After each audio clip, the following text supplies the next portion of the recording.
Tapi harapan saya sebenarnya mungkin ke depannya RKUHP itu mungkin bisa lagi direvisi untuk memperkecil terkait hukuman pidana mati ini, mungkin bisa dihilangkan. Jangan dijadikan sebagai suatu imbas dari ketidakstabilan elemen-elemen dasar kita. Tetapi bagaimana bisa kita mempertahankan hak hidup satu orang, tetapi kita membahayakan sekitar 200 juta umat manusia yang ada di Indonesia. Tapi menurut saya itu harus tetap ada, karena itu puncak tertinggi menurut saya untuk level hukuman, dan juga dilihat dari kapasitas atau seberapa besar kesalahan seseorang melakukan hukuman. Jadi menurut saya hukuman mati harus tetap ada. Untuk penyesalan 10 tahun saya rasa itu tidak wajar sekali untuk divonis atau tidak diberikan nanti hukuman mati. Karena hukuman mati ini bisa diterapkan di Indonesia dengan catatan jangan ada masa percobaan selama 10 tahun begitu. Kita perlu tahu dulu kira-kira relevansi dari pemerintah hari ini, mereka mengintroduksi terkait dengan pasal pengenaan hukuman mati ini apakah dikenakan secara keseluruhan atau hanya sebagian. Nah, perlu lagi dicari tahu apakah sebagian hanya diperuntukkan kepada pejabat-pejabat elit politik atau kita sebagai masyarakat awam juga bisa dikenakan terkait pasal itu.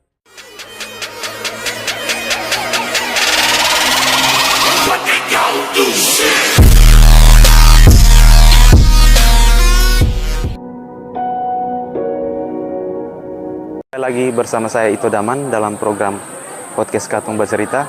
Hari ini kita akan coba membahas atau mengupas bagaimana pendapat para mahasiswa terkait rancangan Kitab Undang-Undang Hukum Pidana berkaitan dengan pasal 100 ayat 1 yaitu hukuman mati. Hari ini, maka dari itu kita akan mewawancarai satu-satu mahasiswa Fakultas Hukum Undana Kupang. Bagaimana pendapat mereka?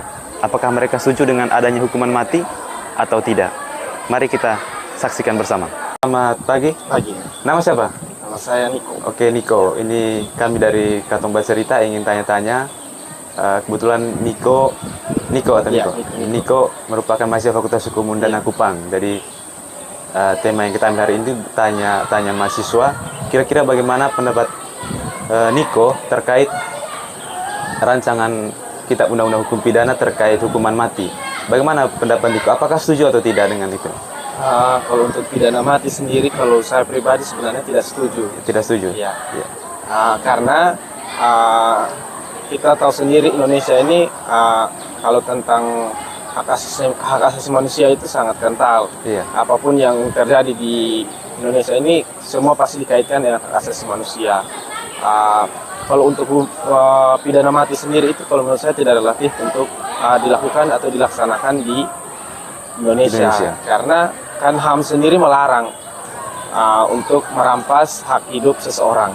Ya. Jadi kalau menurut saya pidana mati itu tidak relatif untuk ada di Indonesia. Mungkin ada sebaiknya ada hukuman-hukuman yang lain, karena kan ada beberapa hukuman dalam KUHP itu yang KUHP Belanda yang sebenarnya hukuman mati tidak menjadi hukuman yang utama untuk menyelesaikan kasus. Jadi kalau untuk saya itu hukuman mati itu tidak relatif. Harapannya Niko nih, karena kan ada pemberitaan beberapa ke depan ini akan disahkan rancangan Kitab Undang-Undang Hukum Pidana tersebut. Harapannya Niko seperti apa? Baru-baru kan kami juga sudah sempat ada kegiatan di auditorium dengan Prof. Edi membahas tentang hal yang sama. Kami sudah mengajukan pertanyaan yang sama terkait dengan Kitab Undang-Undang Hukum Pidana yang baru ini, terkhususnya hukum pidana mati. Namun penjelasan dari Prof. Edi, karena memang Prof. Edi orang dari dalam pemerintahan, tentunya akan mendukung terkait hal itu. Ya, kita sebagai masyarakat ya tidak bisa berbuat banyak untuk menghalangi RKUHP sendiri ini disahkan. Mungkin beberapa hari ke depan karena memang sudah ada isu terkait rancangan itu akan disahkan. Tapi harapan saya sebenarnya mungkin ke depannya RKUHP itu mungkin bisa lagi direvisi untuk memperkecil terkait hukuman pidana mati ini, mungkin bisa dihilangkan, diganti dengan sesuatu yang mungkin lebih bermanfaat. Oke, berarti kalau disahkan kita ikhlaskan saja untuk sementara. Ikhlaskan saja untuk sementara. Oke, terima kasih Niko. Ya, sama-sama. Selamat menjalankan proses perkuliahan. Nama siapa? Intan. Intan. Oke, Intan. Kebetulan Intan di Fakultas Hukum Undana, jadi ada beberapa isu yang cukup menarik akhir-akhir ini terkait RKUHP. Ada satu pasal yang cukup kontroversial, itu berkaitan dengan hukuman mati. Bagaimana pendapat Intan terkait pasal tersebut? Apakah setuju dengan tetap disahkannya pasal tersebut atau tidak? Baik, menurut saya dari pribadi saya tidak setuju. Karena apa? Seperti kita ketahui, hukuman mati itu melanggar konstitusional kita, di mana diatur dalam Undang-Undang Nomor 39 itu juga tentang HAM ya. Di situ dilarang keras untuk merampas atau mengambil nyawa orang lain. Bahkan negara pun dilarang untuk mengambil nyawa orang lain. Di situ jadi menurut saya kalau diganti dalam pasal tersebut kan diberikan 10 tahun ya. Kalau ada perubahan berarti tidak dieksekusi. Kalau dalam 10 tahun tidak ada perubahan berarti tetap dieksekusi. Di sini kan sama saja memberikan suatu isu di mana ketidakpastian hukum berada di situ, dan di mana di sini menurut saya untuk apa kita tetap memberlakukan hukuman tersebut dan tidak memberikan efek jera. Di sini menurut saya apa salahnya kita merubah dasar-dasar implementasi dari pemerintahan kita. Hukumnya itu jangan dijadikan apa ya? Jangan dijadikan sebagai suatu imbas dari ketidakstabilan elemen-elemen dasar kita. Misalnya ada yang bilang bahwa jika dikurung lama-lama merugikan negara karena cenderung kan ada membiayai makanan dari narapidana ya. Mengapa tidak dirubah saja cara-cara dalam kurungan tersebut? Kenapa harus menjadikan hukuman kita ini sebagai, kata kasarnya itu sebagai seperti apa namanya, imbas dari ketidakpastian hukum. Ya, baik. Kira-kira apa harapannya Intan, karena ada isu bahwa RKUHP ini akan segera disahkan. Harapannya Intan seperti apa? Harapan saya sih mendengar semua kalangan masyarakat ya, hukuman mati ini jangan kita jadikan sebagai pemikiran kita yang belum mau dirubah, yang belum mau merdeka, di mana cenderung hukuman mati itu menjadi suatu balas dendam semata ya. Habis orang itu dieksekusi mati, hukuman pun habis. Di sini kita tidak memikirkan bahwa setelah orang si pelaku itu dihukum mati, apakah dari si pihak keluarga pelaku ini merasa bagaimana.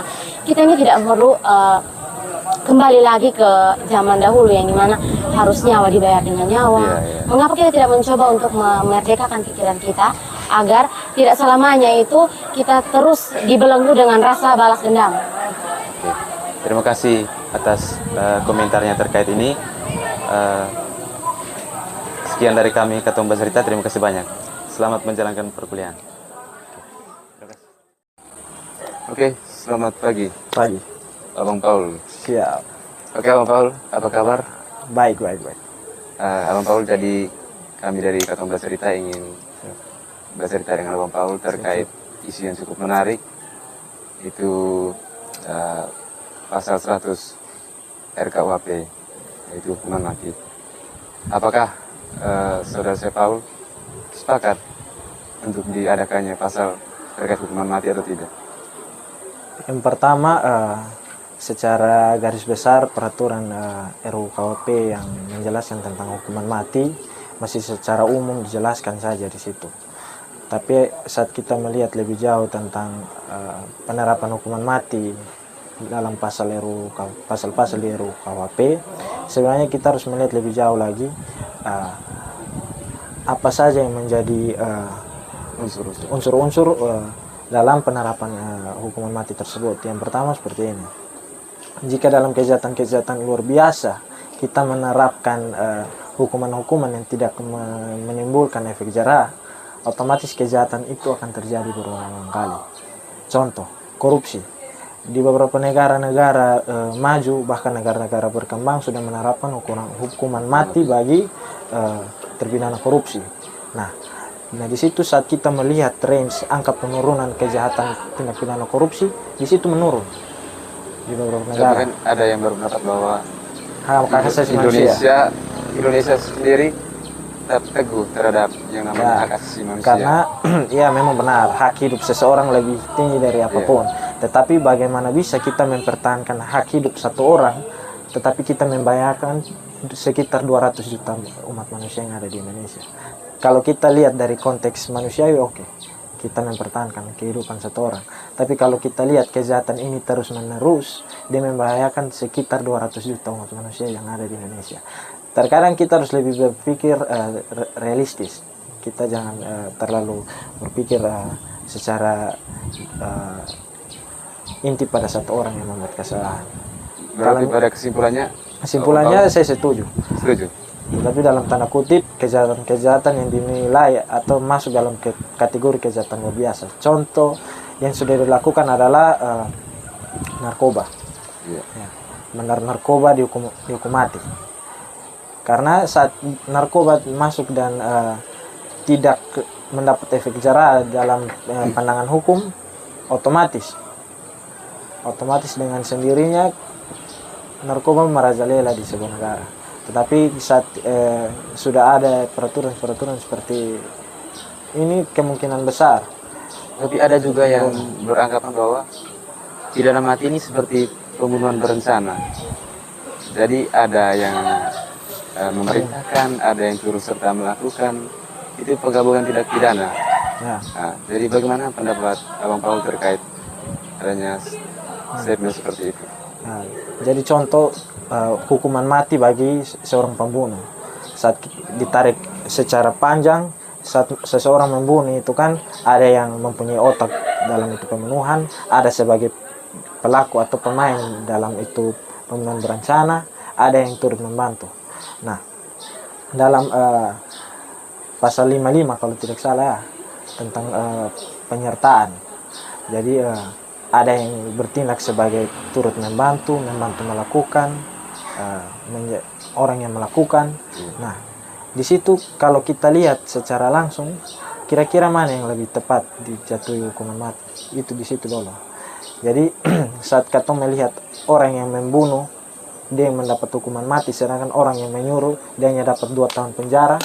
Nah, sebenarnya aturan produk hukum yang ada tidak salah, tetapi penerapan dalam produk hukum itu yang salah. Jadi saat penerapan hukuman mati ada di dalam tengah-tengah masyarakat, yang diubah bukan produk hukum itu lagi, tetapi bagaimana orang yang menerapkan hukum itu.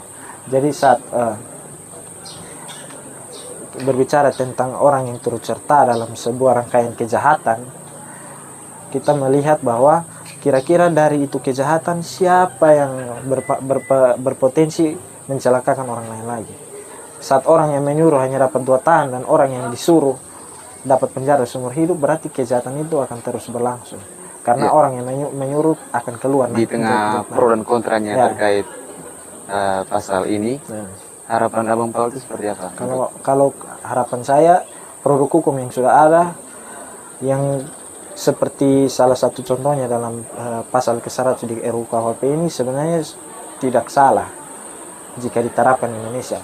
Yang cukup Indonesia kembangkan lagi adalah SDM masyarakat yang akan bermain atau yang setir ini, mengeksekusi ini aturan.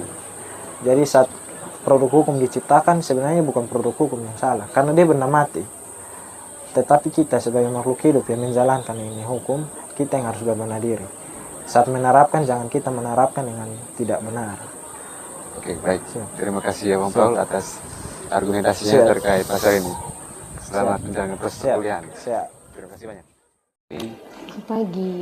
Oke, ada kami dari tim Katung Baserita ingin bertanya-tanya pada Kak Ririn terkait rancangan peraturan hukum pidana pasal 100 berkaitan dengan hukuman mati. Apakah Kak Ririn setuju dengan adanya pasal ini atau tidak? Baik, pertanyaannya langsung setuju dan tidak ya. Kalau menurut saya, secara pribadi, personalitas saya sangat menyetujui. Iya. Kira alasan yang bisa Kak Ririn ambil? Kalau alasannya masih sama sih menurut saya, walaupun mungkin banyak orang mengatakan bahwa dia tidak memiliki efek jera atau hukuman mati tidak punya efek jera, dan bahkan terutama dalam kasus narkoba ya, misalnya ketika gerbong narkoba atau bandarnya itu dihukum mati, mereka bilang narkoba akan tetap ada saja. Tapi menurut saya itu harus tetap ada, karena itu puncak tertinggi menurut saya untuk level hukuman, dan juga dilihat dari kapasitas atau seberapa besar kesalahan seseorang melakukan hukuman. Jadi menurut saya hukuman mati harus tetap ada, walaupun mungkin bertentangan dengan Entah HAM, ya dari sisi manusia, entah HAM ataupun agama, itu sih. Tapi kan terkait rancangan ini sebentar lagi akan disahkan tuh dari. Iya. Apa harapannya Karin sebagai masyarakat sendiri? Harapannya terutama untuk RKUHP ya. Kalau untuk hukuman mati jelas saya setuju ya, kembali ke yang ditanyakan tadi. Tapi kalau misalkan dari seluruh RKUHP-nya, saya harap tidak disahkan untuk pasal-pasal yang bermasalah. Mungkin itu dari saya, iya. Karena banyak sekali pasal-pasal bermasalah yang ada di dalamnya. Kebetulan saya juga mendapatkan draftnya, hanya memang karena sebegitu banyak, jadi belum sempat saya bedah dan baca satu persatu. Namun banyak sekali pasal-pasal bermasalah, misalnya seperti kemarin ada perubahan kayak kata barang siapa, lalu diubah menjadi siapa saja yang mencuri dan mengambil ya. Itu hal-hal kecil yang menurut saya sebenarnya tidak perlu ditambahkan, hanya memang ya membuang anggaran saja bahwa pihak yang berkaitan kelihatan berproduktif begitu. Tapi menurut saya tidak sama sekali sih. Mungkin dari segi itu saja sih pesan untuk RKUHP ke depan ya, semoga bisa dinilai lagi, dicopot lagi pasal-pasal yang kurang berkenan dan bisa dilanjutkan untuk pasal-pasal yang baik dan berguna untuk masyarakat tentunya. Itu saja sih. Oke, terima kasih banyak Karin atas diskusi singkatnya. Terima kasih. Selamat menjalankan proses perkuliahan. Iya. Semoga perkuliahannya berjalan lancar. Terima kasih Ketua. Amin, amin, amin. Terima kasih. Terima kasih. Selamat pagi, Abang Ferry. Selamat pagi. Terima kasih banyak sudah memindahkan perbincangan dari kami ke Tunggu Cerita. Jadi kami ke Tunggu Cerita kita diskusi bersama Bang Ferry terkait rancangan KUHP terkhusus pada pasal 100 ayat 1 yaitu hukuman mati. Kira-kira bagaimana pendapat Bang Ferry selaku mahasiswa Fakultas Hukum terkait pasal yang mengatur tentang adanya hukuman pidana mati? Jadi terima kasih untuk selamat siang untuk kita semua. Ya. Jadi menurut saya kalau yang tercantum dalam RA KUHP pasal 100 kurang lebih saya pahaminya bahwa kalau dalam hukuman mati tersebut masih tercantum ada unsur HAM-nya juga, memperhatikan unsur bagaimana tindak penyesalan dari seorang yang akan dieksekusi mati. Jadi dalam hal ini dari literatur yang saya peroleh juga bahwasanya seorang dihukum mati itu ada beberapa hal dari rancangan atau dari undang-undang yang berlaku selama ini. Misalnya dia melakukan pembunuhan massal atau melakukan pemerkosaan yang sangat keji atau melakukan kejahatan-kejahatan yang serius. Tapi dalam hal ini jika alasan penyesalan kemudian yang dilakukan masa uji coba 10 tahun dilakukan kepada yang tervonis mati atau pada eksekusi mati, nanti saya rasa ini kurang pas. Karena apa? Kejahatan serius ini adalah kejahatan yang sangat tentunya melalui mekanisme yang terancana ataupun yang melalui mekanisme yang sangat keji. Sehingga untuk penyesalan 10 tahun saya rasa itu tidak wajar sekali untuk divonis atau tidak diberikan nanti hukuman mati. Karena yang saya baca juga pada pasal 100 era KUHP itu, jika 10 tahun dia melakukan perubahan akan diajukan kepada MA dan diputuskan hukuman mati atau tidak. Itu juga selanjutnya pada presiden. Tapi saya rasa ini kurang pas.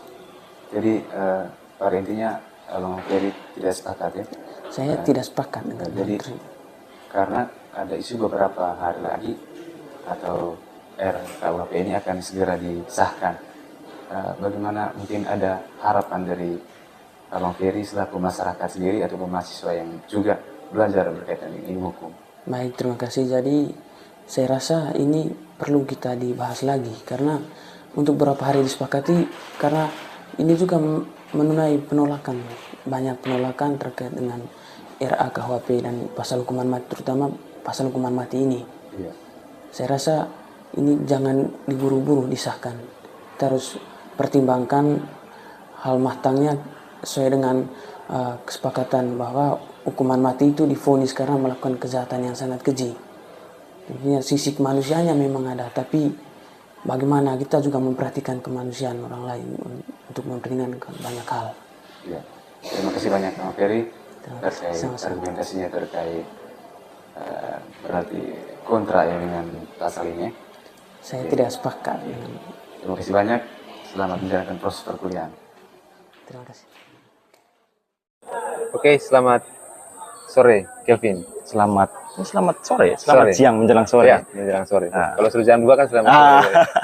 Baik, Kelvin, terima kasih banyak sudah mengindahkan permintaan dari kami untuk kita duduk sedikit untuk diskusi berkaitan dengan ya ini negara lah. Ya. Jadi ada satu pasal yang cukup kontroversi dari KUHP, rancangan KUHP, yaitu saya ambil satu pasal saja, itu berkaitan dengan hukuman mati. Jadi bagaimana pendapat saudara Kelvin terkait adanya rencana untuk disahkannya pidana mati di negara Indonesia?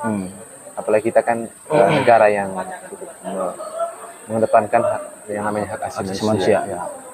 Apakah Kelvin setuju atau tidak dengan rencana disahkannya undang-undang? Oke, baik, terima kasih. Ini terkait isu-isu pasal kontroversial ya. Iya. Salah satunya pasal 100 tadi, hukuman mati. Kalau dari saya secara pribadi, pengenaan soal pasal hukuman mati ini sebenarnya perlu ditelaah lebih lanjut lagi. Artinya dari klausul pasal itu kita seharusnya bisa melihat kira-kira pengenaan pasal hukuman mati ini apakah dikenakan secara keseluruhan atau hanya sebagian. Pertama itu dulu. Artinya sebenarnya kalau relevansi soal pasal pengenaan hukuman mati ini sebenarnya saya dalam hal ini sepakat, tapi tidak menutup kemungkinan bahwa hal-hal seperti itu sebenarnya dihindari. Artinya bahwa pengenaan pasal hukuman mati ini sebenarnya untuk hal-hal aksidental sebenarnya. Hal-hal yang sifatnya sebenarnya butuh memang benar-benar urgensi, keharusan apa yang mendesak agar dikenakan pasal hukuman mati. Saya kasih contoh sederhananya, misalnya Prof Edi sering kalau dalam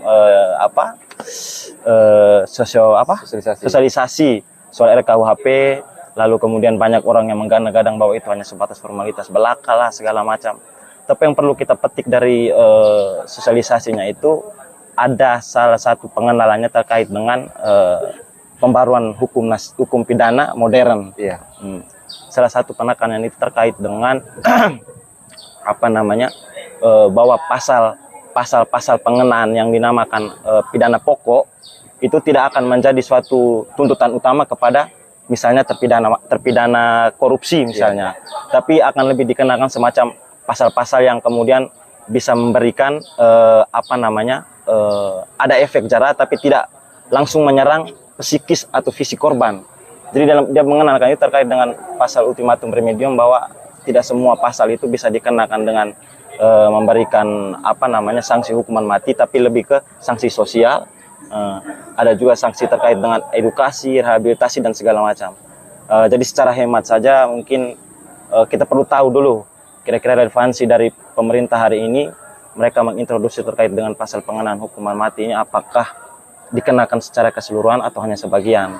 Nah, perlu lagi dicari tahu apakah sebagian hanya diperuntukkan kepada pejabat-pejabat elit politik atau kita sebagai masyarakat awam juga bisa dikenakan terkait pasal itu. Oke, baik. Mendengar bahwa ada isu bahwa ini rancangan KUHP ini akan segera disahkan. Apakah waktu untuk disahkannya ini menurut Kelvin sudah mepet sekali, atau seperti yang tadi disampaikan harus ada pembahasan lebih lanjut lagi? Kalau dari saya secara pribadi mungkin melihat banyak juga protes, banyak juga asosiasi dari peduli terkait dengan RKUHP ini. Saya sering lihat ada posting-postingan di IG bahwa soal mereka menekankan ini terkait dengan meaningful participation publik, soal partisipasi bermakna. Kalau dalam perspektif HTN itu kan dikenal bahwa dalam membuat suatu undang-undang maka paling tidak harus bisa mendengarkan partisipasi dari masyarakat, lalu kemudian mempertimbangkan dan dijelaskan kembali apakah dari masukan masyarakat ini sudah diakomodir atau tidak. Nah, tapi ketiga hal ini kalau saya lihat secara kacamata pribadi, seringkali begini, contohnya kayak baru-baru ini kan waktu itu Menkumham ada sosialisasi, Prof Edi datang, lalu saya melihat semacam kayak kita terlalu patron terhadap sosok Prof Edi ini sendiri karena dia Menkumham, dia orang yang kemudian sangat mempunyai basic terkait dengan hukum, Nah, jadi semacam kita datang itu bukan soal mengkritik bagaimana cara dia Itu menyampaikan, tapi mereka itu semacam mengagung-agungkan. Itu tadi seperti kenapa saya cukup kecewa dan sampai saya membuat survei kecil seperti ini. Karena memang waktu itu saya lihat banyak mahasiswa yang berargumentasi, tapi kita dibatasi oleh waktu. Nah itu. Dan yang disampaikan oleh beberapa mahasiswa yang diberikan kesempatan berbicara itu pertanyaan, bukan argumentasi. Benar. Sebenarnya kalau forum diskusi seperti itu atau sosialisasi seperti itu yang diperlukan adalah diskusi. Itu perlu. Makanya hari ini saya coba membuat diskusi kecil untuk memenuhi kepuasan dari teman-teman mahasiswa yang kemarin tidak sempat berbicara. Ada yang kecewa, aduh, saya sudah bawa dari kosan, saya sudah rancang ini dari malam karena hari ini saya diskusi dengan seorang profesor, tapi malah tidak diberikan kesempatan. Harapannya Kevin nih sebagai mahasiswa atau sebagai masyarakat?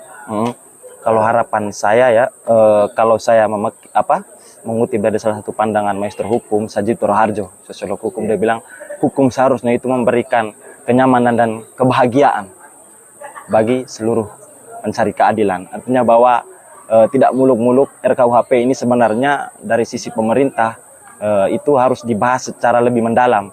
Pertama, penekanannya itu kita berharap bahwa RKUHP ini mencari persetujuan atas semua pihak, bukan hanya beberapa pihak.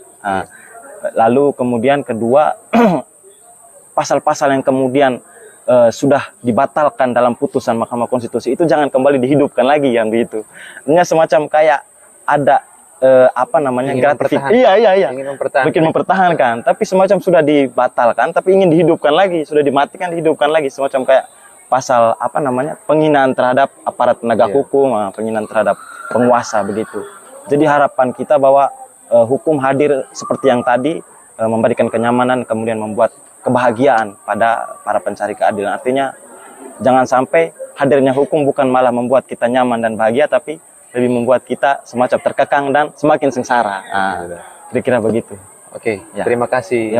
Siap. Saudara Kevin. Siap. Karena saya lihat saudara Kevin ini juga pejuang FM. Kita sama-sama pejuang lah. Ya. Harapannya kita, apa yang kita inginkan sesuai dengan apa yang pemerintah laksanakan. Siap.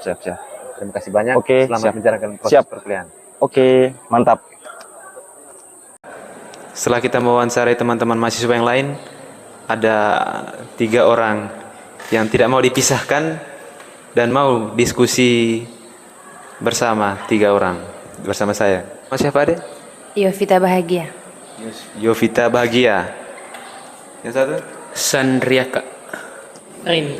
Franklin. Oke, Franklin. Baik, terima kasih atas kesediaan kalian, atas undangan yang diberikan oleh Katong Bacarita. Hari ini kita akan berdiskusi dengan teman-teman mahasiswa, apalagi kalian kan mahasiswa hukum. Jadi topik ini berkaitan dengan hukum juga. Yang ingin saya tanyakan kepada teman-teman yaitu, bagaimana pendapat kalian dengan rancangan Kitab Undang-Undang Hukum Pidana, khususnya pasal 100 ayat 1 yang berkaitan dengan hukuman mati. Apakah menurut kalian hukuman mati ini bisa diterapkan di negara kita Indonesia atau tidak? Mungkin jawabannya satu persatu. Siapa duluan? Oke, baik. Kalau menurut saya, hukuman mati ini bisa diterapkan di Indonesia. Walaupun hukuman mati ini melanggar hak asasi manusia, tetapi hukuman mati ini bisa diberikan kepada pelaku apabila pelaku telah melakukan pelanggaran yang sangat berat begitu. Tetapi kalau kita berbicara tentang pasal 100, di mana di dalam pasal 100 itu bahwa hakim dapat menjatuhkan pidana mati dengan masa percobaan 10 tahun. Dan di dalam pasal 100 itu hakim dapat melihat rasa penyesalan terdakwa. Di sini apabila terdakwa dalam masa percobaan selama 10 tahun ada rasa penyesalan dan dia melakukan perbuatan-perbuatan baik, maka di sini hakim dapat maka di sini hakim dapat tidak memberikan hukuman mati, tetapi dapat memberikan hukuman penjara begitu. Di sini saya kurang setuju. Kenapa? Karena menurut saya tidak dapat seorang pun yang mengetahui rasa penyesalan seseorang, karena rasa penyesalan itu dari dalam diri manusia. Jadi tidak ada manusia yang bisa mengetahui isi hati seseorang. Jadi kalau menurut saya hukuman mati ini bisa diterapkan di Indonesia dengan catatan jangan ada masa percobaan selama 10 tahun begitu. Karena ketika putusan hakim sudah, ketika hakim memutuskan untuk seseorang seorang pelaku dijatuhi hukuman mati, pasti dia sudah memikirkan dan dia sudah memutuskan itu dengan melihat berbagai unsur-unsur kesalahan yang dilakukan oleh pelaku sehingga dia dapat menjatuhkan hukuman mati. Nah, ketika hakim sudah memutuskan hukuman mati, tidak perlu lagi melakukan percobaan selama 10 tahun. Langsung saja hakim menjatuhkan pidana mati kepada pelaku. Ya, jadi kesimpulannya Saudari Ovin setuju dengan pidana mati, tapi yang tidak setuju itu dengan persyaratannya itu tadi. Iya, saya setuju dengan pidana mati. Tahun itu. Iya, Kak. Oke, baik. Mungkin itu saja dulu dari Saudara Ovin. Kita masuk ke teman-teman lain dulu. Oke, baik, Kak. Saudara Sandri. Oke, baik. Terima kasih waktu dan kesempatan berikan kepada saya. Jadi tadi dibahas tentang hukuman mati dalam pasal 100 ayat 1 RKUHP. Jadi tadi saya sempat membaca dalam Google, di sana itu rumusannya adalah hakim dapat menjatuhkan hukuman mati kepada terdakwa dengan terlebih dahulu melaksanakan masa percobaan selama 10 tahun. Bagi saya secara pribadi, saya setuju dengan hukuman mati diterapkan di Indonesia. Namun rumusan dalam pasal 100 ini kurang tepat menurut saya itu. Iya. Kenapa? Karena seolah-olah dalam pasal 100 ini itu keputusan bulat atau keputusan finalnya itu berada di tangan terdakwa. Artinya selama 10 tahun itu terdakwa bisa saja berpikir terlebih dahulu bagaimana supaya dia bisa bebas dari hukuman mati tersebut. Toh meskipun pelanggarannya sangat berat, tapi kalau dengan satu kata tadi di dalam pasal 100 tadi menyebutkan bahwa jika terdakwa menyatakan menyesal selama melewati masa 10 tahun tersebut, maka dia terbebas dari hukuman mati. Jadi di sini saya kurang setuju dengan rumusan pasal tersebut. Seharusnya jika terdakwa sudah memenuhi semua sudah memenuhi semua unsur delik, contohnya delik pembunuhan, jika semua sudah terpenuhi, maka tidak perlu lagi masa percobaan, langsung saja dieksekusi mati. Meskipun di satu sisi itu melanggar HAM, tentu sangat melanggar HAM. Tapi yang perlu dilihat di sini adalah bagaimana rumusan itu harus benar-benar menyentuh yang namanya rasa keadilan. Jadi menurut Sandri dan menurut saya persyaratan tadi itu tidak rasa keadilan. Persyaratan 100 tadi itu kurang tepat. Itu yang poin ke ayat 1. Ya. Ya, kan dalam pasal 100 tadi itu hakim dapat menjatuhkan hukuman mati kepada terdakwa jika telah melewati masa percobaan selama 10 tahun. Kita garis bawah kata masa percobaan ini. Selama masa percobaan ini bisa saja si terdakwa ini itu punya pikiran untuk lolos dari hukuman mati. Tidak ada tolok ukur yang pasti itu. Sejauh mana rasa menyesal orang itu diukur. Karena datangnya dari hati itu. Dan tidak ada begini yang mengatakan bahwa ini menyesal ini benar-benar murni. Betul-betul menyesal atau pura-pura menyesal dengan dalil supaya bisa keluar dari hukuman mati.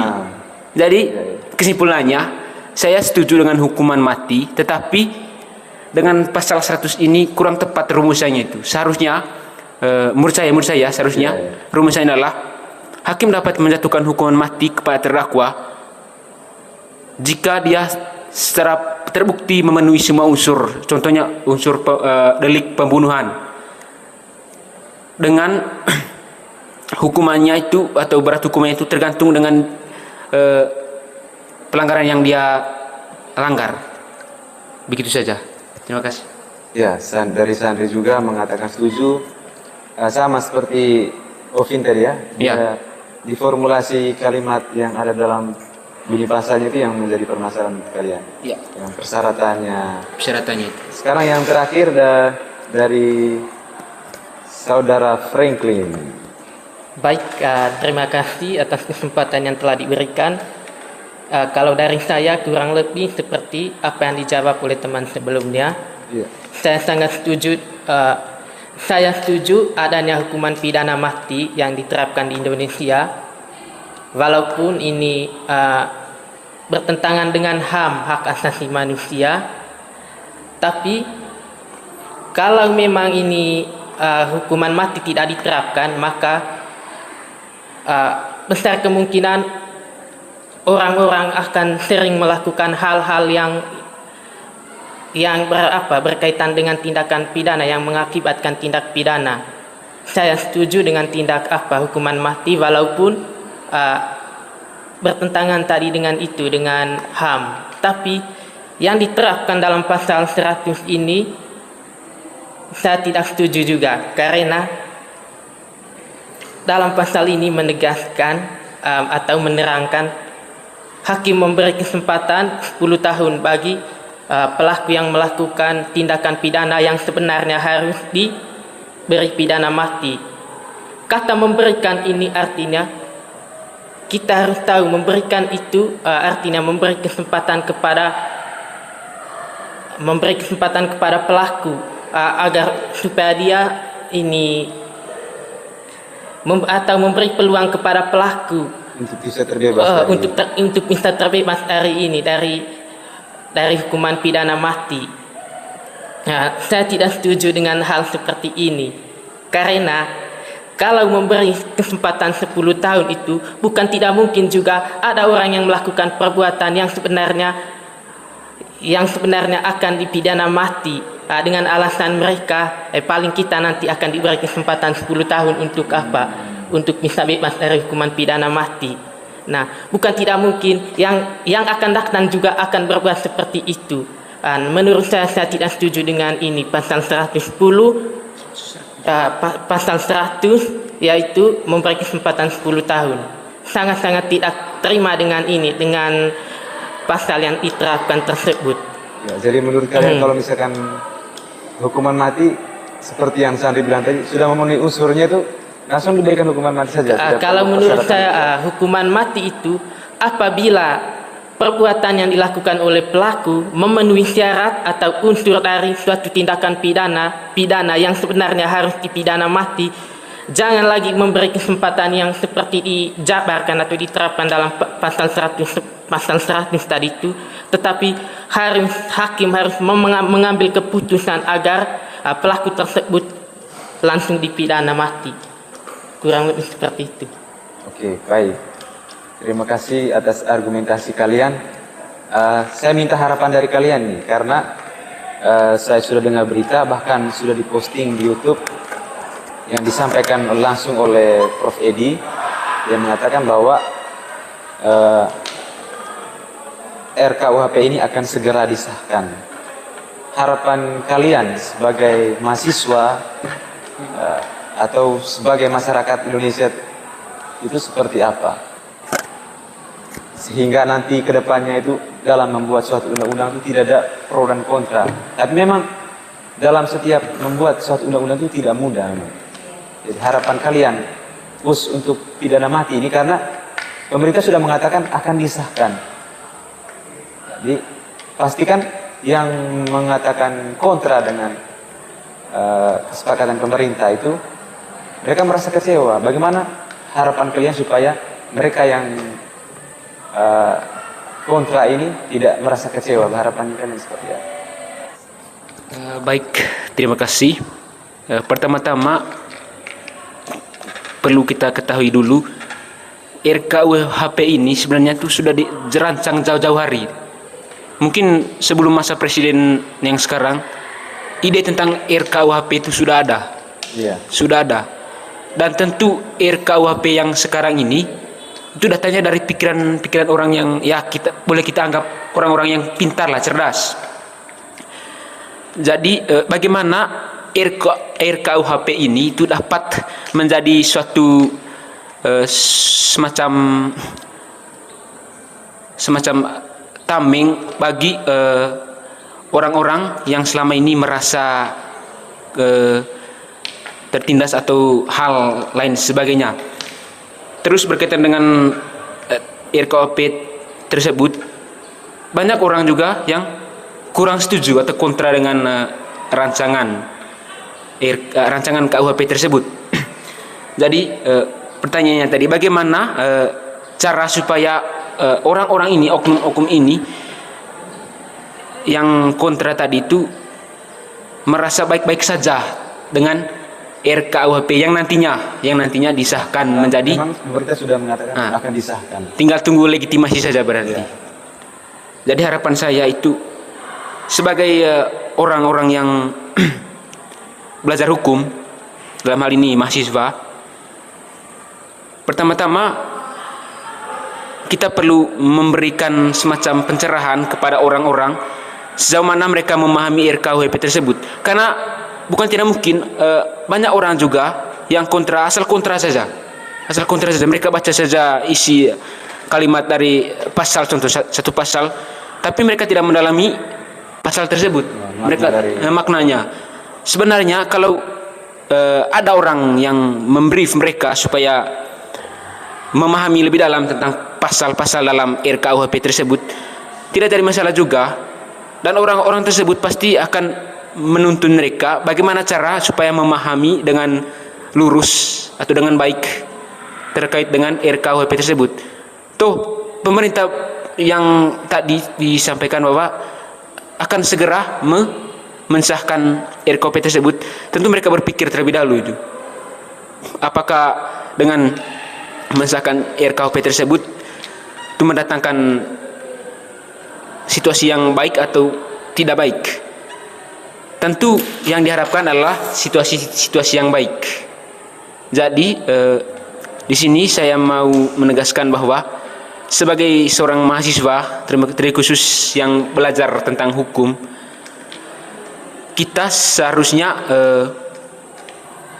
terlebih dahulu memahami RKUHP tersebut, baru kemudian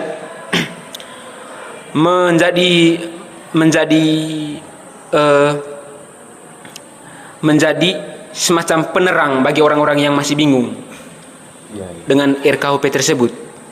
Ya, begitu saja menurut saya. Baik, terima kasih. Terima kasih Santri atas pendapat yang diberikan. Jadi kakak membuat forum ini karena beberapa kali lalu kita dapat kunjungan dari Prof. Edi. Jadi saya lihat semangat kalian untuk berargumentasi itu banyak yang mengacung tangan untuk bertanya atau berargumentasi, tapi waktunya sangat mepet. Jadi berdasarkan